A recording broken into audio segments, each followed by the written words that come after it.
Your deposit is not your down payment. And if you think they're the same thing, you're about to get a very stressful phone call about 12 hours after your offer gets accepted. Because here in Toronto, when a seller says yes, the clock starts. You've usually got 24 hours to hand over tens of thousands of dollars. Not at closing, not next month, tomorrow. I'm Christian Jauslin. I'm a realtor with the Storey Team here in Toronto, and I work with first-time home buyers every single week. And honestly, this is the number one thing that catches them off guard. So here's what we're covering today. Number one, what a deposit actually is. 2, when it's actually due. And 3, where does the money go and what happens if your deal falls apart? That last one surprises everybody, so stick around for it. Okay, so when you make an offer on a home, you're signing a contract. It's called an agreement of purchase and sale. And the deposit, that's the money you attach to the contract to show the seller you're serious. Think of it as your promise in cash form. But here's the thing. The deposit is not an exact cost sitting on top of everything else. It counts towards your purchase. Let me give you an example. Say you're buying a $600,000 condo and you're putting $60,000 down.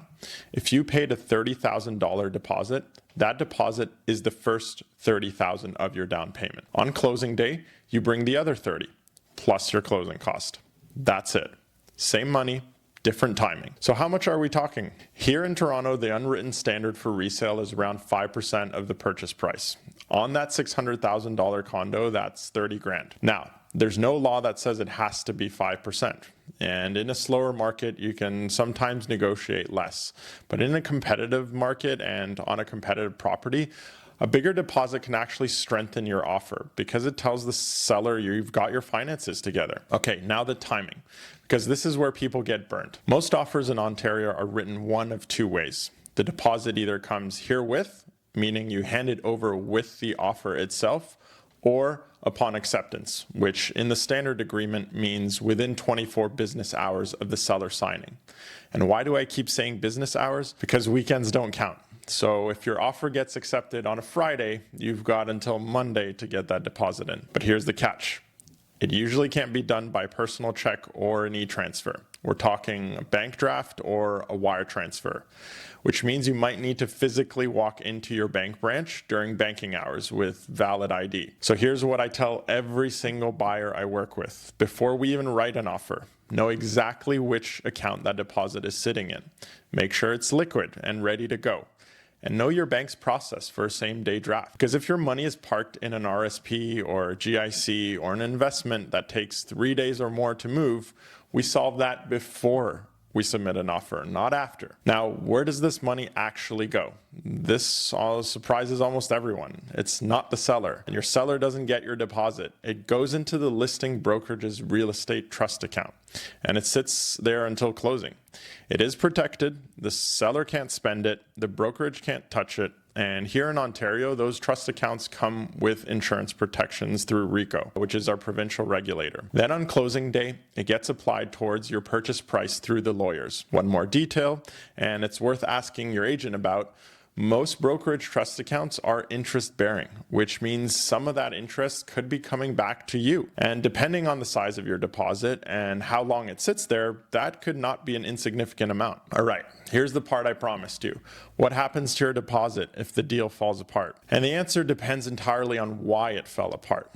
Scenario 1, your offer had a condition, say financing or a status certificate review, and that condition wasn't satisfied. You walk away and your deposit comes back in full. That is exactly what conditions are for. And it's why I'm very careful about when my buyers go in without them. Scenario 2, your offer was firm, no conditions, and you simply can't close. Maybe your financing collapsed, maybe you got cold feet. This is where it gets serious. You are now in breach of a binding contract, and at a minimum, that deposit is in jeopardy. The seller can pursue it, and courts here in Ontario have consistently treated deposits as the price of walking away. And it can get worse. If the seller ends up reselling for less than your price, they can come after you for the difference too. I'm genuinely not trying to scare you here. That's just the actual law and the mechanics, and it's why you need to be absolutely sure about a property before you go firm. Oh, and one technical detail that matters, even when everyone agrees the deal is dead, the brokerage can't just refund you. Both sides, buyer and seller, have to sign something called a mutual release before that money moves. If one side won't sign, that deposit can sit frozen in trust while the lawyers sort it out, which is another reason the paperwork around your exit matters just as much as the paperwork around your offer. So quick recap. The deposit is the first chunk of your down payment, paid early, usually around 5% here in Toronto. It's typically due within 24 business hours of acceptance as a bank draft or a wire transfer, so have it liquid before you offer. It sits safely in the listings brokerage trust account, and whether you ever see it again if a deal dies comes down to your conditions, which is exactly why offers should be built strategically and not emotionally. Now, I put together a free one-page checklist that covers deposits plus every other cost between your offer and your keys. Links in the description, and if you're planning to buy in Toronto in the next year and you want a strategy conversation before you're staring down a deposit deadline, my booking link is right below this video. Next Friday, I'm breaking down why some Toronto homes sell over asking on purpose and how offer nights are actually orchestrated.